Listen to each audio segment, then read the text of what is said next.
Well, yesterday was an awesome day for a lot of reasons, starting with the news we got of Kyle Kuric.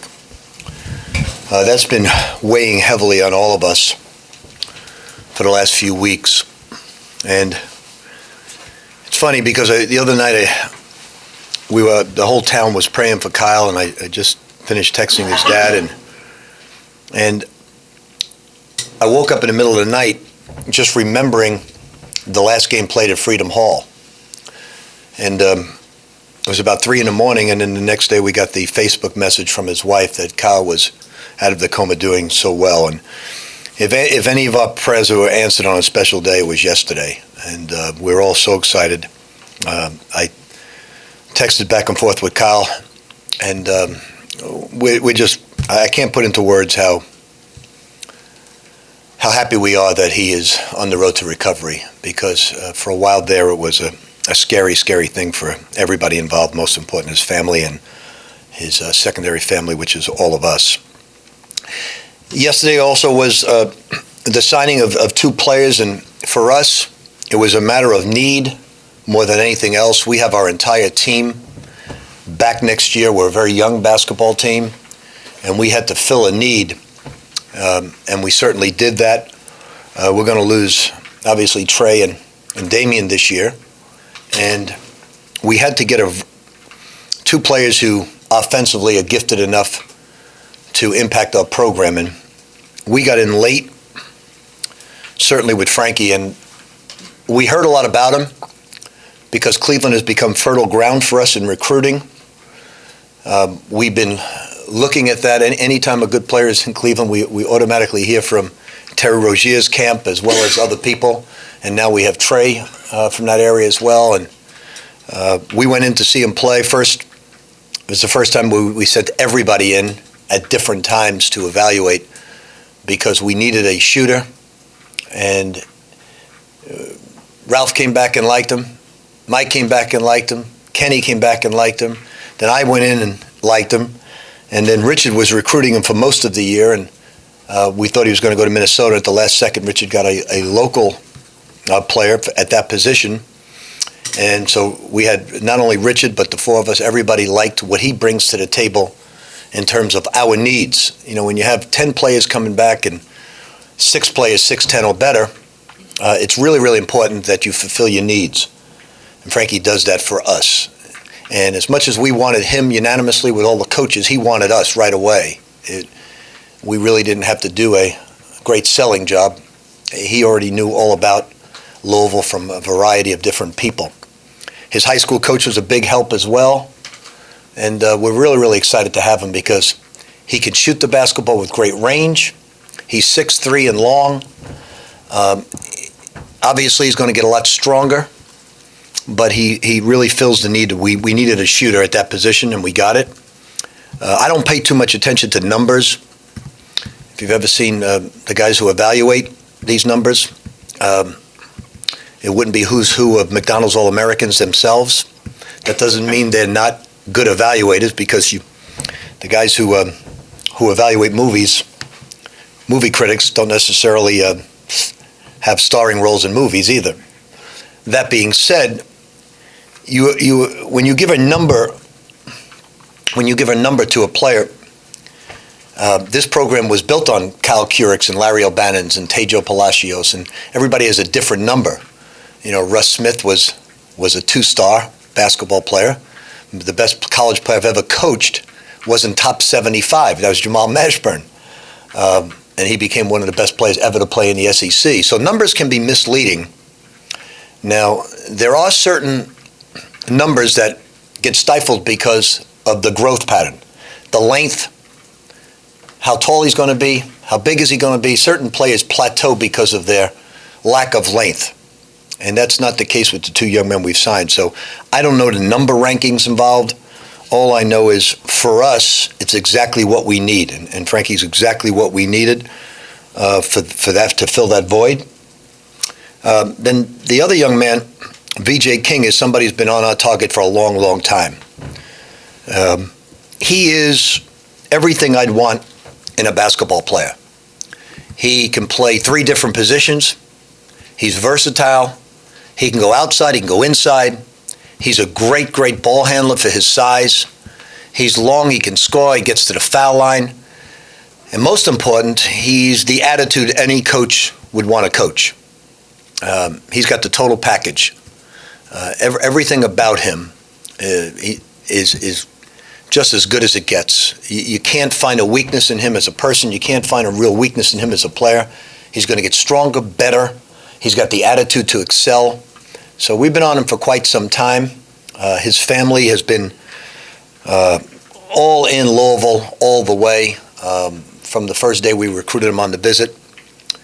People always ask me, what's the difference recruiting today and recruiting 20, 30 years ago? Yes, the dynamics have changed. The AAU system and the shoe companies and all of that didn't exist when I first got into the business. The high school coaches are much more prevalent. But the biggest difference that I've noticed, and it's a major, major positive, are the moms. I've never experienced in over 40 years, in the last 3 years, the moms that I have met and the sacrifices that they make for their children.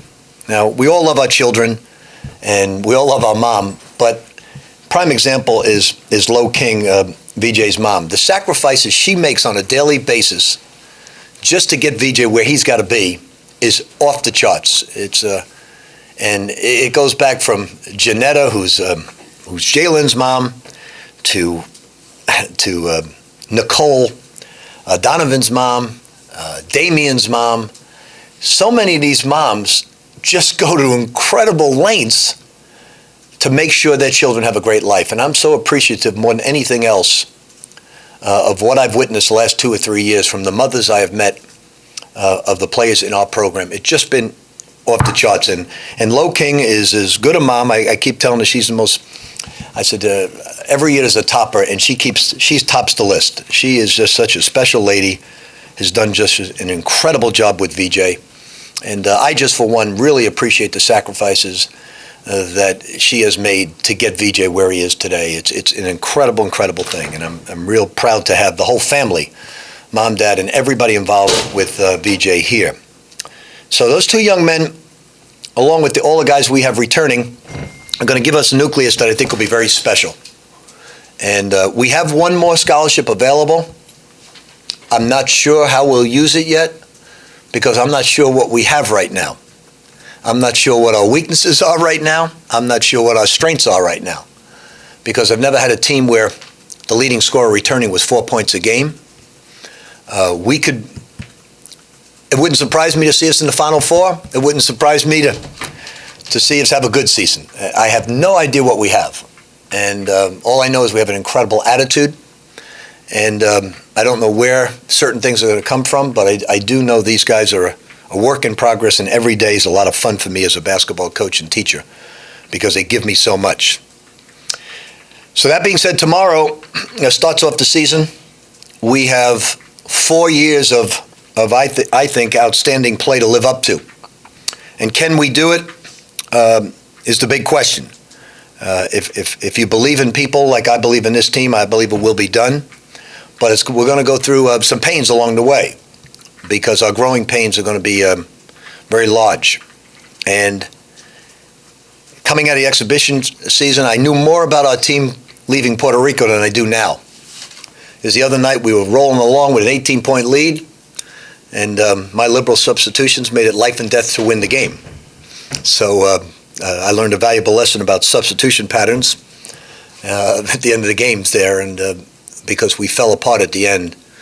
And but I did like for about 30 minutes of the game, I did like the pace of the game. I liked what I was watching, passing the ball wise. And I think even Damien and Trey are new to the system, and it's going to take them a while to get started. I don't think they're playing anywhere near their potential right now. So it's been a great 48 hours. And I'm really pumped up for the start of the season.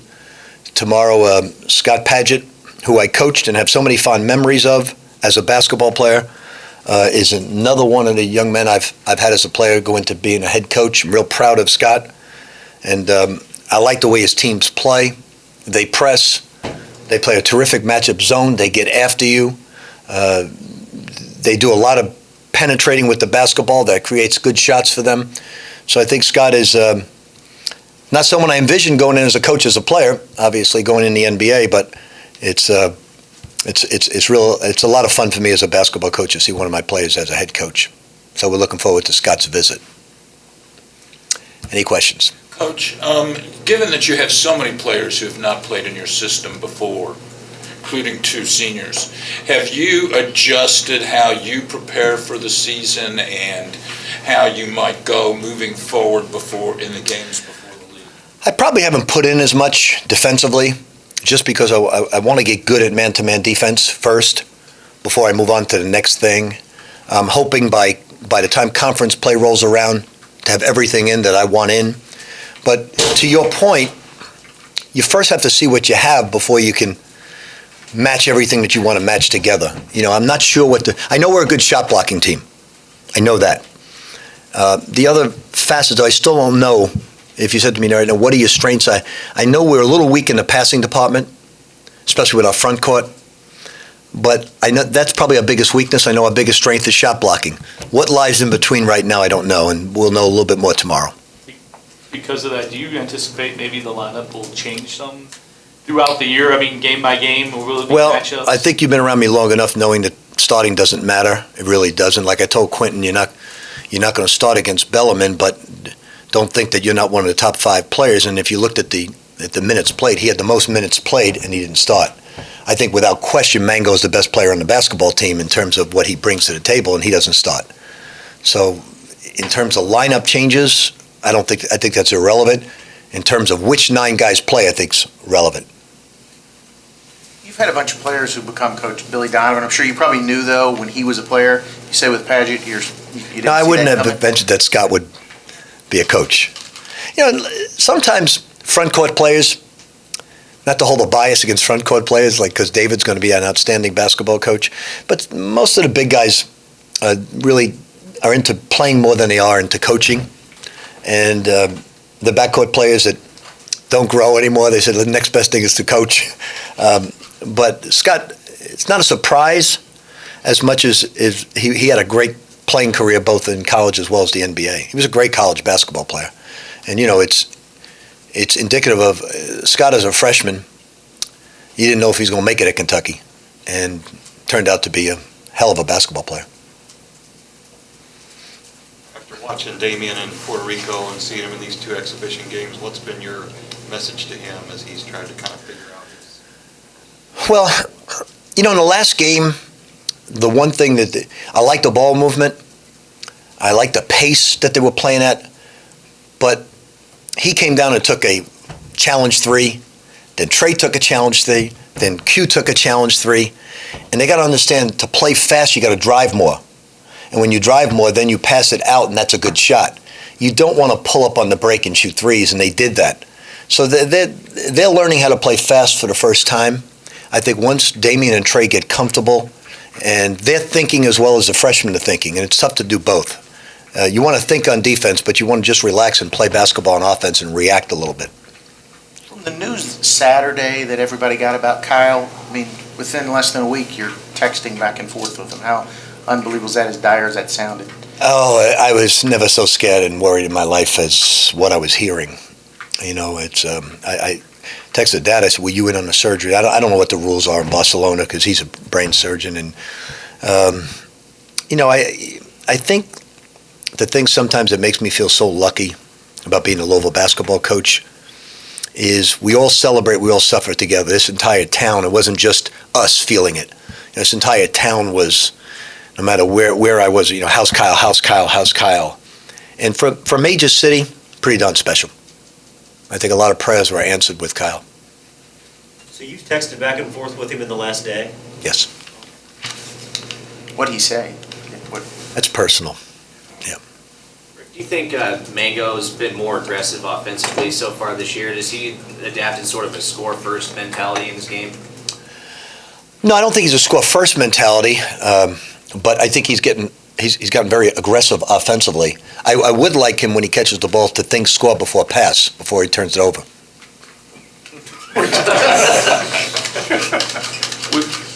With recruiting, you said you don't know how you'll use that one. Could it be a fifth-year guy? Do you think is that still going to be an option? Well, I'm very bullish on this one and done. I haven't tried it.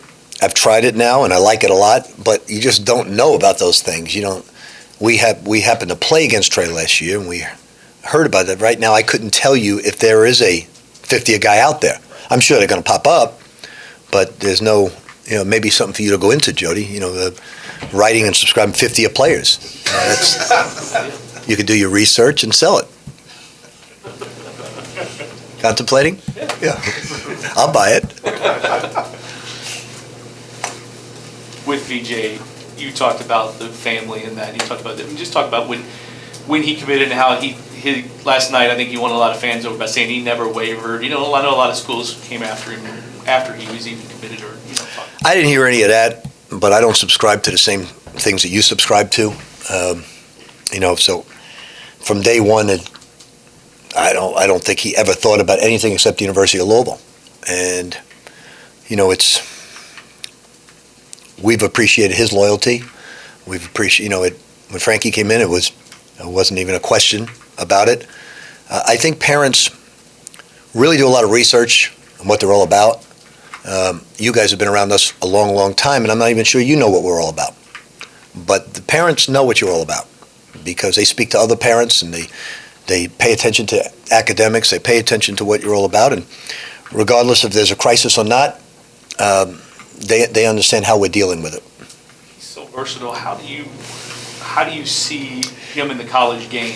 He can play 2, 3. He can be a Francisco Garcia in terms of being a point forward. If you needed somebody, because your point guard's being pressured, who could bring it up against any type of pressure, that's him.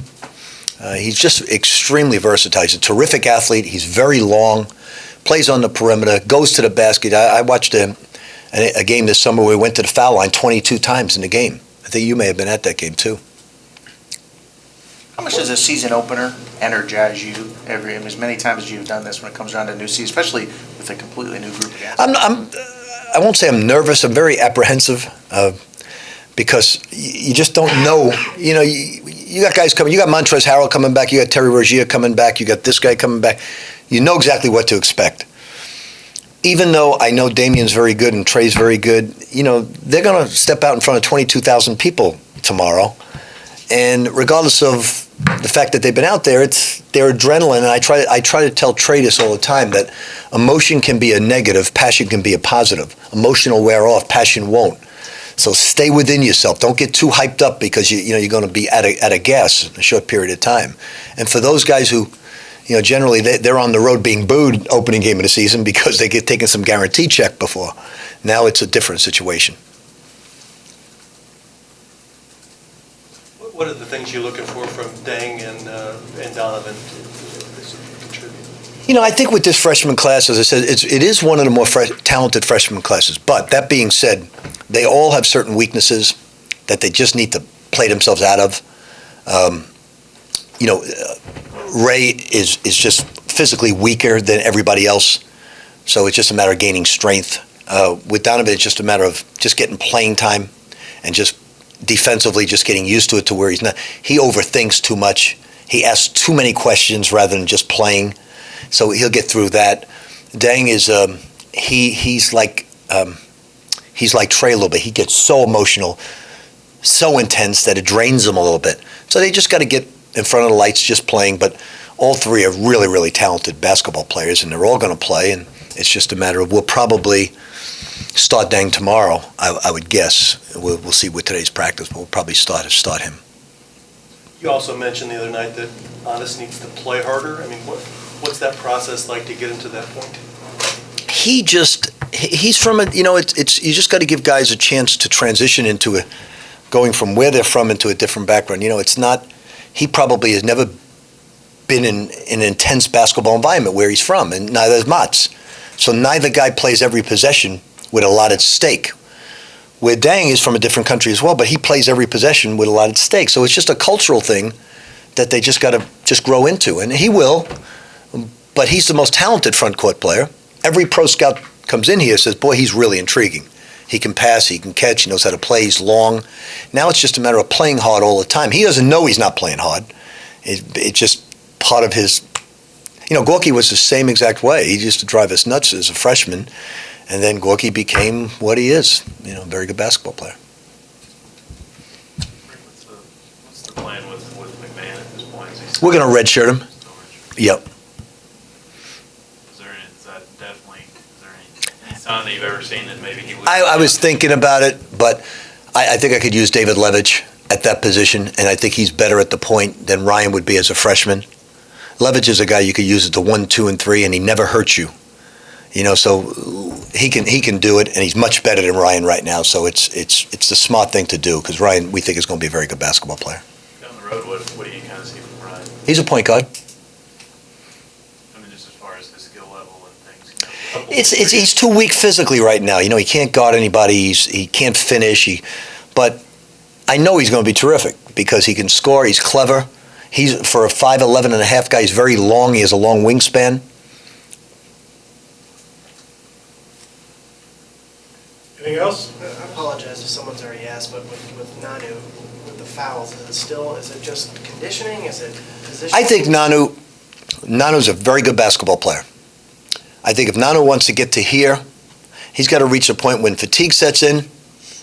He's not going to give in and reach in and foul, give up on a play, not get up the line defensively. The moment he goes from here to here, from a stamina standpoint, then I think you're going to see potential greatness in that young man. He's not there yet, but I think Nanu could be one of the premier big men in the country when he gets from there to there. Now, he's not there yet. Every time you see him get tired is when he reaches in, when he does something that you don't expect because he's very intelligent like Montrez was.